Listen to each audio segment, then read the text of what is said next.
What is going on, everybody? JBuck live. We are about to kick this sumbitch off in just a second. Thank you, everyone who is here, who is tuning in, all of that stuff. I know that there is a lot going on tonight, so thank you, everyone who is able to stop by.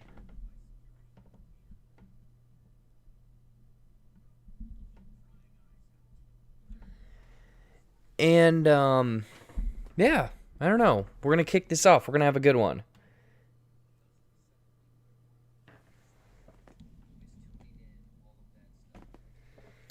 All right, without further ado, let's kick into JBuck Live.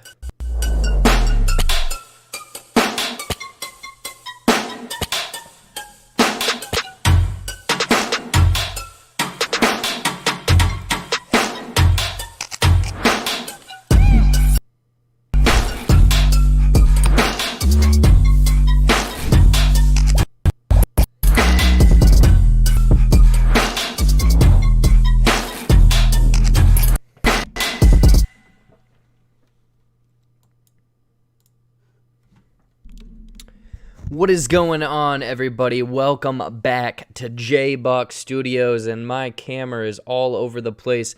But how is everyone doing? How was your guys' weekend, your gal's weekend, your dog's weekend? What did you guys do? What kind of crazy shenanigans did you get up to? Because obviously the movie theaters are all closed and all of that stuff. And also, I'll just say it up top, and I'll probably say it a few other times throughout this.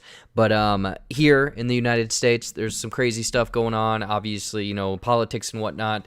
The live debate, the first debate between Trump and Biden is going on as well. So I understand that you know, some people are going and educating themselves and watching that as well. So fully understand that.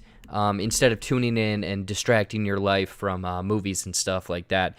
But this will be a relaxed show. It might be a short show as well because, you know, like I said, there's a lot more going on in the world and whatnot. But for myself, this last weekend, I was surprisingly out of town. It wouldn't have appeared so via my YouTube and social media presence because guess what? I was ahead of the game and prepped all of my videos and stuff. So, you know, I was able to batch, shoot, and plan all that, so it didn't look like I was actually gone. But now today and tonight, I've been essentially just very busy prepping stuff for this week. So bear with me as the show might be a little bit, you know, on the pedestrian side tonight, but, you know, it's whatever, you know. There's a handful of movie news stories that we're going to touch on. A big one, obviously, the main topic about the Lion King sequel that is now a thing and whatnot, which I'm kind of surprised. I definitely have some thoughts about that. But other than that, really not a whole lot. You know, the SoCo show, obviously, I've been on their podcast multiple times. Next week will be the week that those Twitch streams, the scheduled Twitch streams, will kick off, and I'll make a more an official announcement essentially in the coming days and whatnot. But yeah, just a bunch of stuff over there and whatnot. But yeah, like I said, it's gonna be a quick show. It's gonna be a kind of a laid back show and whatnot. But without further ado, let's get right into the first part of the show, which is the Quickies, which you guys should know what that is.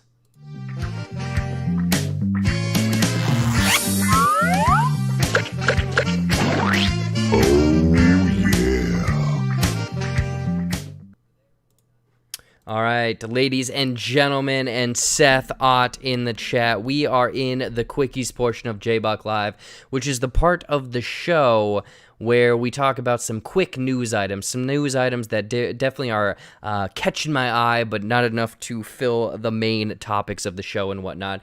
So without further ado, let's get into this. Apparently, Zac Efron has been cast in the Firestarter remake. Apparently, the Stephen King novel from 1984. They did a movie in 1980. No, wait, the novel was 1980, and they did the movie in 1984, and apparently it follows this young girl. She gets pyro telekinesis powers, essentially, and just burns everything, hence the name Firestarter. But apparently this is coming out with Blumhouse, and Zac Efron is being cast as, I'm assuming, the father role and whatnot, because again, this story follows a young daughter around, like, between the ages of, I think, like 7 and 10 or something like that. So obviously with Zac Efron, I believe, becoming or turning 33 in the next couple months and whatnot, he will probably be the father role. But I don't know, are you guys looking forward to the Firestarter? Not so much looking forward to it. Did you guys watch that original 1984 version with I think not Reese Witherspoon, oh god, what's her name, she's from Drew Barrymore, I believe. A young Drew Barrymore was the daughter in that one. But that's Firestarter.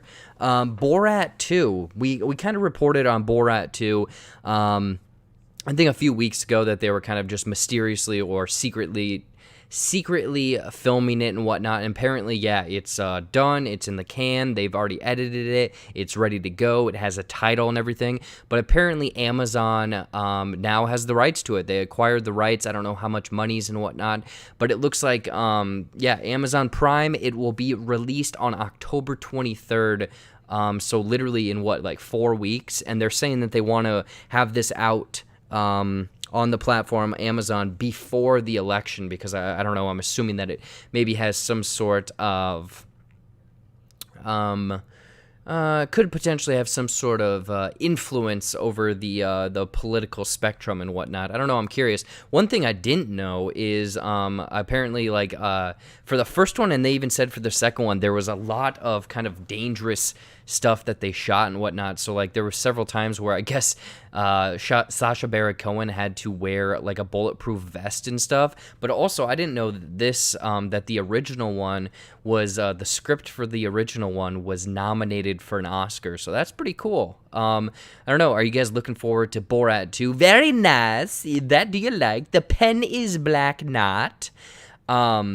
I don't know. I'm due for more of the character. Hopefully it's updated with the times, because I know that at that time it was very much like your college bro type demographic that loved that movie, and that's very, very quotable for sure. The Boys. Obviously, we're in the thick of The Boys season 2 right now. Very much, people are loving it. I very much loved it. It's awesome, and I want more of The Boys. I'm curious if, we're going to get a season 3, 4, who knows how far we're going to go with this, but it was announced that The Boys is going to get a spin-off series, and essentially it's like The Boys or superheroes in college, and they're saying that it's, Seth is saying he cannot wait for Borat 2. Yeah, man, that will be a good one. Definitely looking out for that one. But The Boys, they're doing a spin-off series essentially where it's following young Supes in college, and it's going to be a college that is exclusively for young superheroes, run by Vought International, and apparently they're saying it's part college show, part Hunger Games.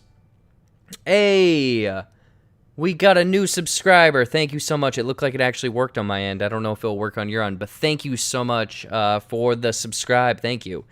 But what I'm saying is The Boys spinoff series, apparently it's part college show and then part Hunger Games, as they compete in a sexually charged schooling to land the best superhero contracts. Crazy for sure. Dorito Chip Gamer, political debate going on right now. Yep, Dorito Chip. I know that. That's why it might be a more of a quick, laid-back show. I know a lot of people are tuning into that, and I didn't even think about it. I should have made an announcement to cancel. If and when the next debate is on a Tuesday, we will cancel for that. But I know that there's much more important things going on for sure. Oh, what the hell? What is going on? Hold on, there's a video playing somewhere. What the hell? That just scared the shit out of me. Woof. No, thank you. Okay, so I just saw Annie Hall, and I think you'll like it. All right, Dorito Chip. I know I'm still working on that ending explained for Enemy, so stay tuned for that. Let's see here. What other things for the Quickies do we have? Oh, Los Angeles Comic-Con. Apparently, Los Angeles Comic-Con is going to happen in person. I know that San Diego Comic-Con was kind of put on ice this year and whatnot. because of COVID and everything that's going on in the world. But apparently Los Angeles Comic-Con is still going to be an in-person event this year, taking place December 11th through the 13th. They have said that they're, cutting back and having a very, not as many tickets for sale. And also you can opt in to do a virtual tour or a virtual convention as well. I personally think that this sounds like a horrible idea. I don't think that this is safe. I don't think this is smart. I don't think anything. I'm curious, does anyone here go to San Diego, or not San Diego Comic-Con, but LA Comic-Con? I don't know. I'd rather watch Jared talks about movies than two men in their 70s acting like they're 12-year-olds. Dorito Chip, man, I got to be in that debate somehow. I somehow have to get on that podium. I know that you have to be, I think it's 35, so maybe one day. Maybe one day I will get up there, because we're honestly veering into idiocracy. But thank you, sir. I appreciate that. Disney Plus. Okay, so LA Comic-Con, who knows? Honestly, I think it's a horrible idea. I think any convention, concert, anything going on right now is just an awful, awful, awful idea. Disney Plus. Disney Plus is a platform that some people apparently got for, Mandalorian. There really hasn't been much else over there as of now, but it came out with a new feature, and I think it's live today. It's kind of like that Netflix party app where you can watch a movie or a show with a handful of friends and whatnot at the same time. Apparently, they came out and said, yeah, there's now a group watch function where you and 7 friends can now watch Disney Plus together. Cool. Again, I don't have 7 friends, but I think it'd be cool for those people that do have 7 friends and want to watch, That's So Raven together. But apparently you can... react to one another with emojis. They do not have a chat function as of now, but it's all housed in the app in Disney Plus. All you do is click on the show you want to watch. I think there's now an option that says group watch. You then send a link over to your friends. The only thing is they also, too, have to have Disney Plus. You can't share this with anyone that is not a Disney Plus subscriber, so that might be the little bit of a catch for some people, but I think it's cool that it's all housed in one single app. Kind of cool. Yeah, definitely looking forward to that. And then the last thing in, let's see here, if they only added this on another streaming platform. Yeah, no, Dorito Chip, I totally agree. I know that Netflix has that Chrome extension, I believe, called Netflix Party. Other than that, I don't think any other streaming platforms have this ability. I think that there's kind of some third-party apps that you can kind of run, and it goes into a virtual movie theater, and you can kind of watch movies with your friends and stuff. But again, I think they all have to have the movie or the copy of the movie and whatnot. So I don't know. Interesting, and cool, I guess. Definitely for some people who want to watch a movie together.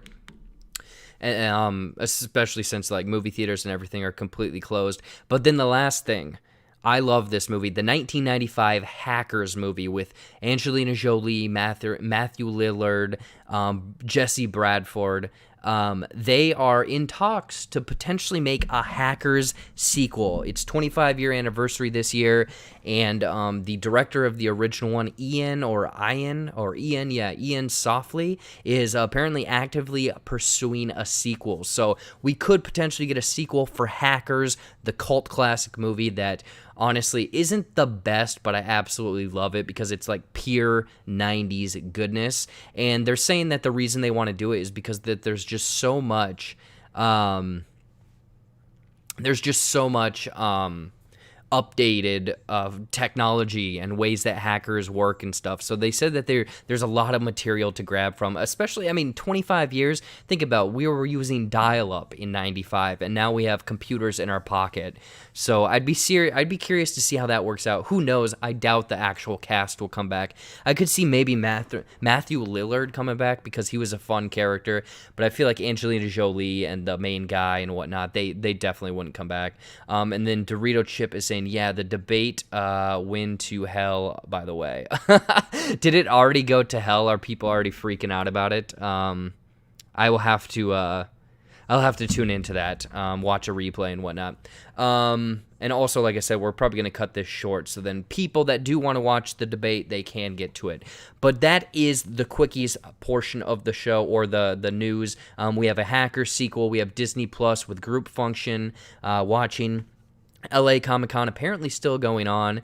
The Boys spin-off series, Borat 2, and Zac Efron is in the Firestarter reboot from Blumhouse that they are working on right now. Which one did you like? Did you not like any of them? Do you not give a shit and want to get out of the Quickies? Let me know. But you know what? I am probably 30 seconds ahead of all of you, so I'm going to get out of this Quickies section.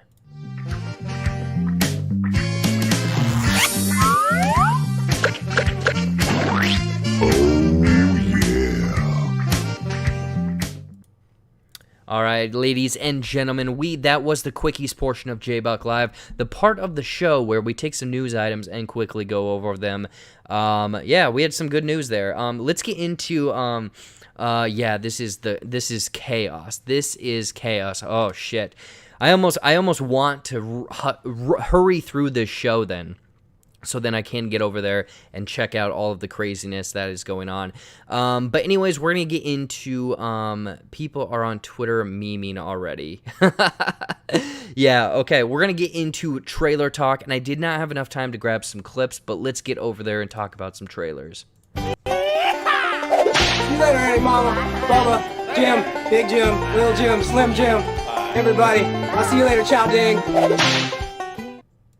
All right, we are in the, we're in trailer talk, the part of the show where, you guessed it, we're talking about trailers. And we had a handful of them. I don't have visual aids this week, so people that are new to this, don't worry. Next week, or usually I have some visual aids to talk about the trailers. But there's a lot going on. Anyways, we have 4 different trailers. The first up is a Netflix movie, and it was very much a teaser trailer. But I guess they're working alongside Capcom and Resident Evil. And we got a teaser trailer for Resident Evil Infinite Darkness. And it looks like it's a computer-generated animated series. Computer animated series. There we go. And a season of Resident Evil. I think it's coming 2021. And it looks like the main characters are going to be Leon Kennedy, Claire Redfield. Who knows what else we're going to get, but we're going to definitely get some zombie goodness. I'm assuming some Umbrella Chronicles, all of that stuff. So I don't know if you guys are looking forward to it. Again, it was only like a minute long, so it was very much a teaser trailer. And I don't know. I know that the movie, the live action Resident Evil movies and stuff haven't been the best, so who knows what this one is going to be about. But yeah, that I don't know. For Netflix, I mean, it's definitely piqued my interest. I'm very curious for sure. So that's the first trailer, is Resident Evil Infinite Darkness. No release date, just coming 2021. Next up is a Blumhouse feature that is actually coming out at the end of this month for Halloween on VOD, October 28th, and it is The Craft Legacy. So if you guys aren't familiar, it's I think it's apparently a sequel to the 90s kind of cult classic movie The Craft, because there are a few characters or a few shots of characters that very much are from the first movie, so you can see how it's connected and whatnot. It looks like it's kind of creepy and weird and very much playing into the tropes of the first Craft movie, but updated with the technology and stuff. They have a cool cover of Girls Just Want to Have Fun that is very creepy, but aside from that, I honestly have really no clue who they're going for the target audience here, because it's a movie that a lot of kids, like, this is almost aimed for those teens, and I don't know if I should cringe or laugh at this debate. Dorito Chip, honestly, it's probably the funniest comedy special / horrifying to know that one of those people is going to be the president of the United States. But anyways, The Craft, it looks like they're gearing it or aiming it towards like that younger demographic, like the teen horror type movie, with these characters in high school, along with, you know, that the age demographic they're going to or for probably doesn't even know what the hell the original one is. So who knows what is going on. Well, hey, I made it to live stream checking your channel after 4 years. Mr. I-100, what's going on, man? Well, thank you so much for making the live stream. I know that it's a little bit of a casual one tonight because there's a lot more going on, a lot more important things. For example, the debate for people that live here in the U.S. But yeah, the Kraft Legacy, I don't know who it's for. I personally am not going to rent it if it's $20. That's too much to rent for myself. But I don't know. Maybe someone out there is looking forward to the Kraft, a big fan of the 90s movie. Next up, we have another Netflix movie, and it's coming out at the end of this month, and it's called Holiday. The movie title is called Holiday. You guessed it. You're getting a date for the holidays. It's coming out October 28th, and it's a Netflix rom-com. Emma Roberts is in it. Luke Bracey, I believe, and this movie is, like I said, a rom-com, but you've seen this before. You've gotten this kind of movie before where it's finding a significant other to only be around for the holidays. You know, Christmas, Halloween, New Year's, Easter, 4th of July, anything like that, you use this person as your date. That's kind of the catch of this rom-com. And you guessed it, they don't see eye to eye. They're just there to, it's kind of a business contract. And then they're going to fall for each other. Who knows? Bro, I'm scared someone is going to get shot, like, low-key. Holy shit, man. Dorito chip with the hot scoops. Honestly, not to go all conspiracy, but yeah, I'm kind of surprised that that hasn't happened yet. But yeah, Holiday, Netflix movie. If you're looking for a rom-com, who knows? This could be that feel-good, lovable rom-com that Always Be My Maybe was with Randall Park and... oh God, what's her name? Allison Wong or Ali Wong from a couple, I think it was like last year actually. So who knows? This holiday could be that, could fit that vibe and everything like that. Who really knows? And then the last trailer for Trailer Talk is going to be Marvel's 616 documentary. This is a 8-part original series from eight different filmmakers, a docu-series on Disney+.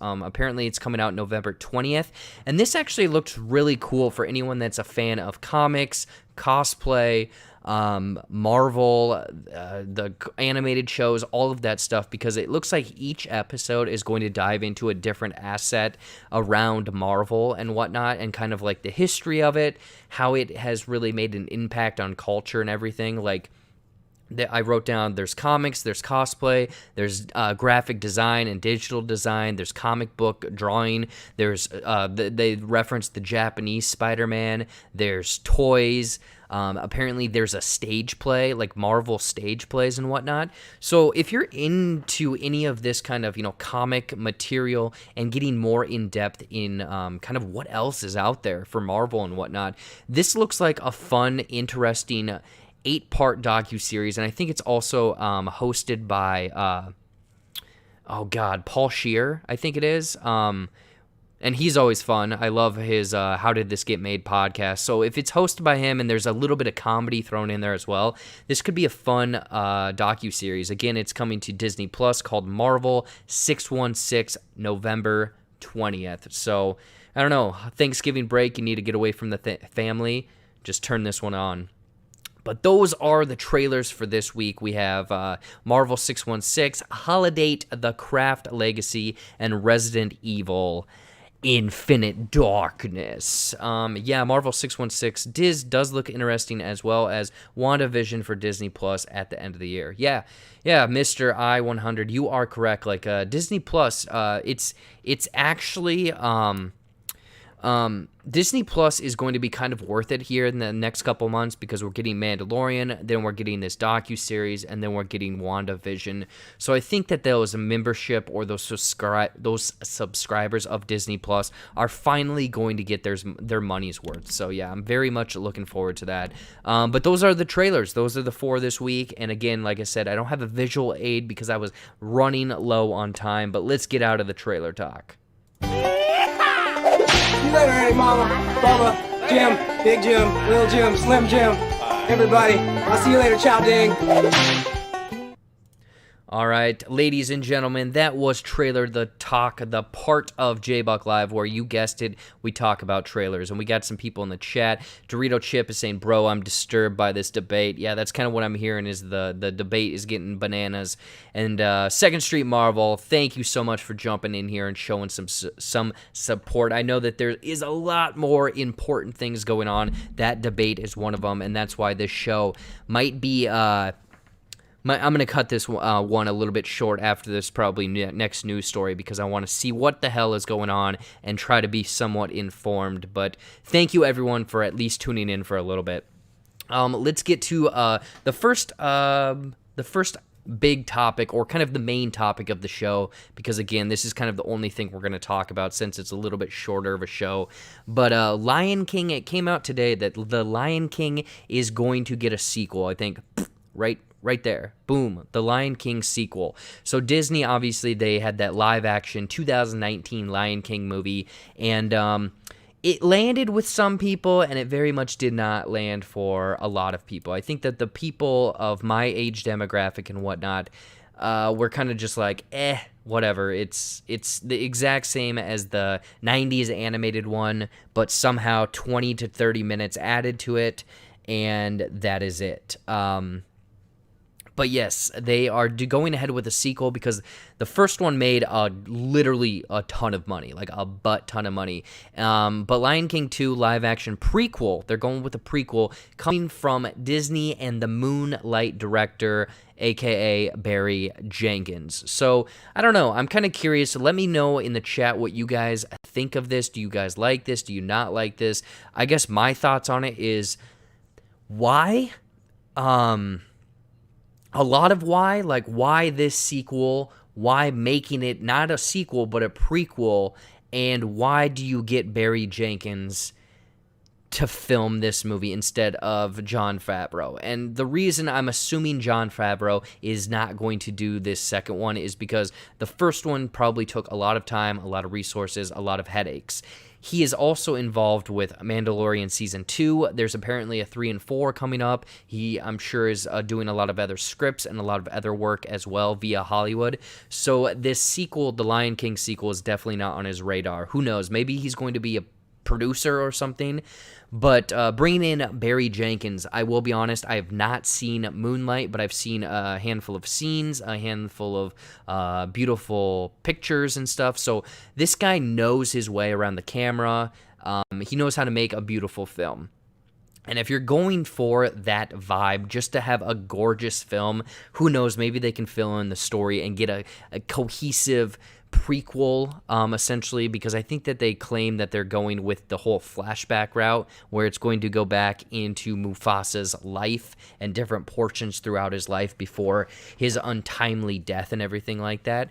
So, I don't know. I know that some people, going back to the animated series, the original one I very much love, and the sequel of Simba's Pride, I know a lot of people love that. It's very much a beloved sequel where they said that I don't necessarily think that that's one where it's way better than the original.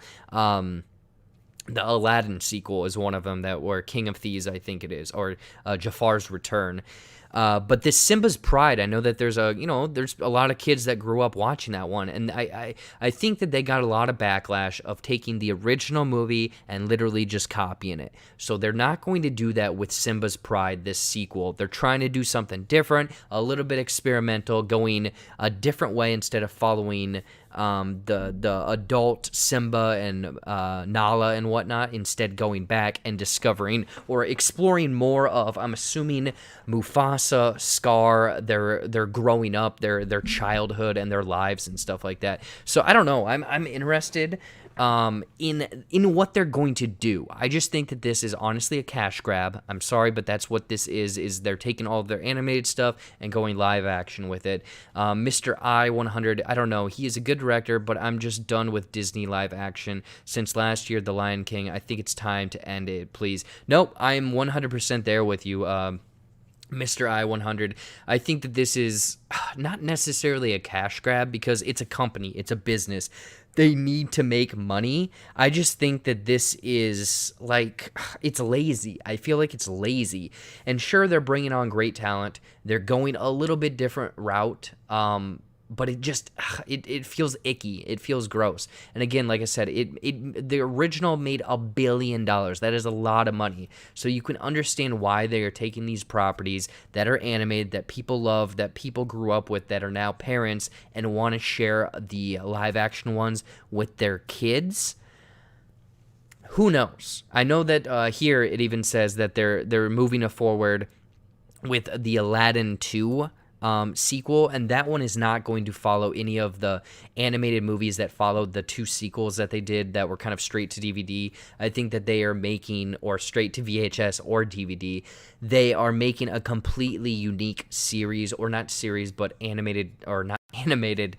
They're making a complete, unique, original sequel for that film. So who knows what the hell this prequel of Lion King is going to be. Again, I wonder if it's going to be a thing that the reason they brought on Barry Jenkins is because they want to touch on more of the lore, or kind of the culture of Africa, and they're trying to bring on that talent of someone from that background to really touch on that, to tell the story that they think represents that location and stuff like that. Who knows? Who really knows? They have him on board. It looks like the writer Jeff Nathanson is returning to pen this script as well, and it's going to start, who knows when it's going to start going into production and stuff like that. I really don't know. I mean, obviously Barry Jenkins, he's behind Moonlight, and also Beale Street Can Talk. A lot of people did not go to that one. Another just kind of theory, and I could kind of see this, but I know that some people kind of say that this is him getting into the Disney family, making sure that they can work with them there, and then maybe give him MCU movie in the future, or a bigger budget movie in the future, even though Lion King is going to be a big budget movie because it's going to make a butt ton of money. I'm just curious if this is kind of the way that they're working, is bringing on this talent that they know has done exceptional things in these other films, work on a film, see how they kind of jive with the rest of the crew and stuff, and then give them an MCU movie moving forward. Who really knows? But yeah, right here, this is exactly how I felt when I read this. It's certainly unexpected for Jenkins to sign on for The Lion King 2, but there must be something to the project that excites him. I'm sure a big paycheck. I'm sure the clout of working with Disney and having your name on probably another $1 billion movie. I just am interested to kind of see how this is going to work. And I think I have another link here of kind of what the hell, this might have to load. While that loads, I will wait here. I think that they have like even a release date and kind of some story details, because like I said, it's going to be a prequel. It's going to be kind of doing flashbacks and stuff. So who knows? I don't know. I mean, I'm curious. I don't want to keep saying I'm curious or interested or wondering what the hell is going on. But yeah, let's see here. Everything you need to know about Lion King 2. The first one, not only $1 billion, but $1.6 billion worldwide. So that's it's quite a cash flow. Lion King 2 is in development at Disney. We already know that. Barry Jenkins, obviously, who won Best Picture for Moonlight. We already know that at the Oscars. Let's see what the release date is. So as it stands, Lion King 2 doesn't necessarily have a release date right now, but it's possible that they could be looking at the production of the previous movie. Who knows? I'm kind of curious about that. I might have hated The Lion King 2019 last year, but I'm all for this prequel. Oh, Inside Out. Okay, I'm curious. What excites you about this prequel then? Is it because it has never explored this part of Mufasa and kind of maybe his relationship with Scar, and where they finally kind of split up of being, maybe they were great friends and then some traumatic event happened in the past. Who knows? But yeah, people are saying that, who knows? It probably won't be until 2023 as one of the untitled live action movies of May 26th, July, blah, blah, blah. So, I mean, I think that this movie is still a long ways away. I guess you couldn't even read that. I was highlighting this stuff down here. It's still a long ways away. but it does sound like a handful of people out there are curious. I mean, the 2019 one just didn't live up to that animated one that we all grew up with, but some people sound like they are very much looking forward to this. I am skeptical. I'm going to say I'm curious. I'm wondering what they're going to go with, how they're going to do this, and the thing is, that they're going to get a great voice cast, like all of these returning people, along with bringing in new stuff, building out this lore and whatnot. Who knows? It could be a wonderful movie. It could be absolutely wonderful. I think the one thing that sticks out to me that I just did not like, the thing that just did not work. Hey, Crunchy, what's going on? Thank you so much, man, for tuning in. The one thing that I just didn't think worked entirely was the animation on these live action animals. Like, with animated, you can see how they kind of move and their facial expression shows how they feel. This one, with the live tigers, or not tigers, but lions and other animals, it just didn't feel like I was emotionally connected to those animals. So I don't know. Maybe they'll work in a little bit of a different kind of animation technique. Kind of make them almost more expressive somehow. I don't know. Interesting for sure. But anyways, the story, before we wrap this up, understandably given the early stages of development, so not much is known, but apparently they're focusing on a prequel focused on Mufasa's backstory.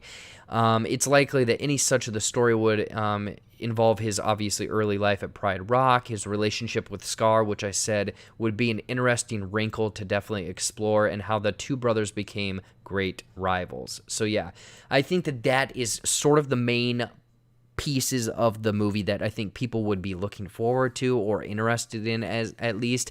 I think that some people even joked, yeah, here we go. Deadline notes that it may be the Godfather Part 2 style movie that crosses timelines, which would allow Disney even greater flexibility of making future Lion King installments. So yeah, it could be a thing where they're going to tell it in such a unique way where this actually ties into making the Lion King into a live action trilogy instead. Interesting for sure. Let's see here. In the words of Joker, chaos. Oh, Dorito Chip, you're chaffing my hide here. I definitely gotta tune in and check out what's going on over there. But one Disney movie that might be released at the time around the mid 2020s is Wreck-It Ralph 3, maybe a spinoff of Shank or Vanellope. Yeah, it could be. Inside Out. You were correct with that. I know that they that was the second one took way too long for them to develop or get out and such. So maybe they're not going to wait as long to get that sequel out. Who really knows? But yeah, Lion King 2, Barry Jenkins, live action prequel, potentially being told in the vein of Godfather Part 2, where it's kind of crossing timelines and whatnot. But I guess finally, what are you guys looking forward to? Are you guys looking forward to this kind of prequel? I think I am skeptical, I am curious, and the biggest thing I want to see is the relationship between Mufasa and Scar. That's the biggest thing I'm looking forward to. And who knows, Barry Jenkins could completely knock this out of the park, take all of the technology and models that were used in the 2019 one, update everything a bit, and give us a unique story that looks absolutely gorgeous. Who really knows? But yeah, Lion King 2, live action, probably going to make $1 billion again. Give that money to Disney because they are a money-making machine. Let's go back here to the main thing. Like I said, ladies and gentlemen, thank you guys for tuning in. But again, I might cut this one a little bit short since there is other important matters going on in this world. But Dorito, Crunchy, Seth, if you're still here, Mr. I-100, and also Inside Out, DreamWorks fan, thank you so much for you guys tuning in. There isn't any other big stories I'm going to really talk about. I will kind of briefly announce or mention that the Nick Fury Disney Plus series, they announced that I think late last week, where Sam Jackson will actually come back as Nick Fury. I'm curious on what they're going to do with that. If they go almost an early stage of Nick Fury, because I know that the comics and also the Spider-Man animated series, they had some cool storylines with Nick Fury at that time. So hopefully they can go back and adopt some of those and put it into this, 6 or 8 episode Disney Plus series. I'm looking forward to it. I hope Disney Plus starts to give us some good shows, some good content, because Mandalorian Season 2 and Season 1 kind of feel like the only thing that are the main things, but WandaVision, along with this Marvel 616 docuseries, there hasn't been much to really draw me into that platform. So maybe more of these Marvel shows like Falcon Winter Soldier, Loki, and some other stuff that are coming later next year will definitely get their hooks into me and whatnot. But who really knows? Who really knows what's going on for sure? Frank jumping in here saying, I feel like this movie is actually received well. It will skyrocket Barry's career without a doubt. Yeah, no doubt about it, because the thing is, it'll be a huge financial success, more than likely. Again, who knows? Maybe people will change their minds within the next couple years, but this will probably be, again, a large box office draw for him. He will take his talent and put some great cinematography into this movie for sure. He'll make it look great. But other than that, I don't know. I don't really have much else for the show, because again, there's other important things going on in this world.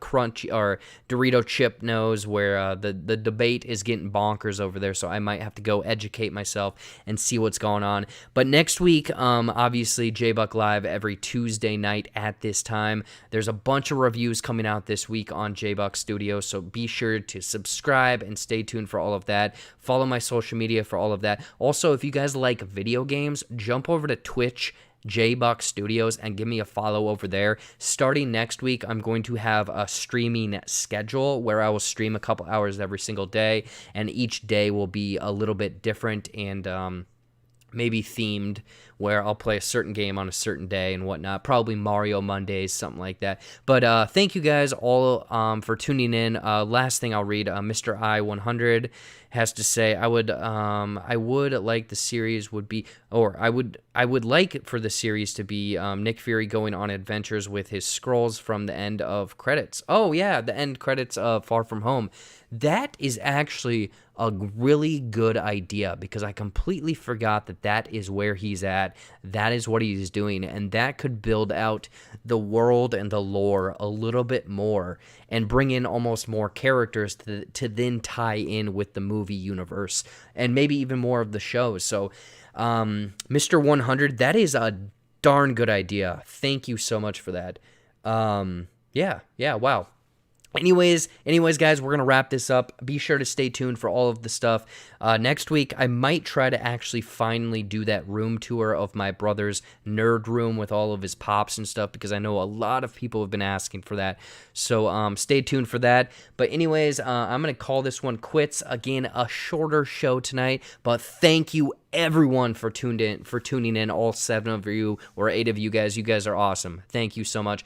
This is why I do this. I am moving my hands too much and moving my head too much, so we're gonna wrap this up, but we'll see you guys next week.